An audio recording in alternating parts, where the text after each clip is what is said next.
বিসমিল্লাহির রহমানির রহিম। আসসালামু আলাইকুম ওয়া রাহমাতুল্লাহ। Welcome to back to my another video guys. তো আজ হচ্ছে হাজব্যান্ডকে সবজি খাওয়ানোর টেকনিক করতেছি। মানে সে হচ্ছে এভাবে সবজি খেতে চায় না। কিছু কিছু সবজি খায় আর কিছু হচ্ছে এভাবে করে সব প্রকারের সবজি রান্না করলে সে খেতে চায় না আর কি, জোর করে খাওয়াতে হয়। তো আজ হচ্ছে এই জন্যই আমি নুডলস দিয়ে সবজি রান্না করব, যাতে হচ্ছে সে এটা খায়। কারণ নুডলস তার খুব পছন্দনীয় একটা খাবার। আর যদি এটার মধ্যে সবজি কেন যা কিছু দিয়ে রান্না করি না কেন সে এটা খেয়ে নেবে। তো এই জন্যই হচ্ছে আজ তাকে সবজি খাওয়ানোর টেকনিক করলাম। তো শুরুতেই হচ্ছে আমি কয়েক প্রকারের সবজিটাকে হালকা একটু ভাপিয়ে নিলাম।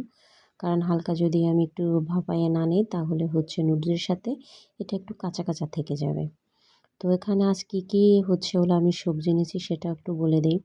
ফুলকপি, তারপরে হচ্ছে পাতাকপি, ব্রোকলি, তারপরে হচ্ছে গাজর, সিম, সাথে হচ্ছে টমেটো, আর এটার সাথে হচ্ছে হলো আপনার ডিমও আছে।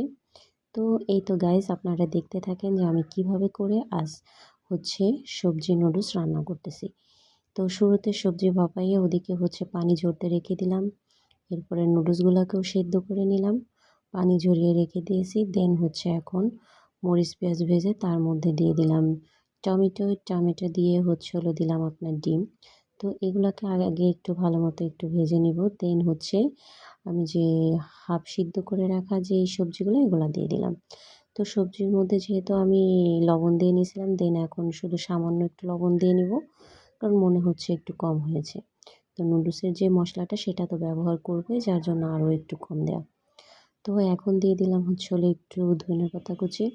তো সবজিগুলোকে আমি একটু ভালো মতো ভেজে নিলাম আর কি, হ্যাঁ।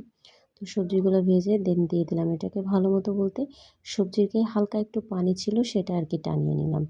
এতটা নাকি বেশি ভাজাভাজি করতে গেলে সবজিগুলো বেশি সিদ্ধ হয়ে যাবে। তো এই তো নুডলস মিক্সড করে নিচ্ছি এখন সবজিগুলোর সাথে। মানে এইটা খাইতে যে কি মজা হয়েছিল! যারা সবজি খায় না আপনারা কিন্তু তাদের জন্য এভাবে করতে পারেন, বা বাচ্চাদের টিফিনের জন্য বা বাচ্চাদের জন্য এভাবে করে নিয়ে নিতে পারেন।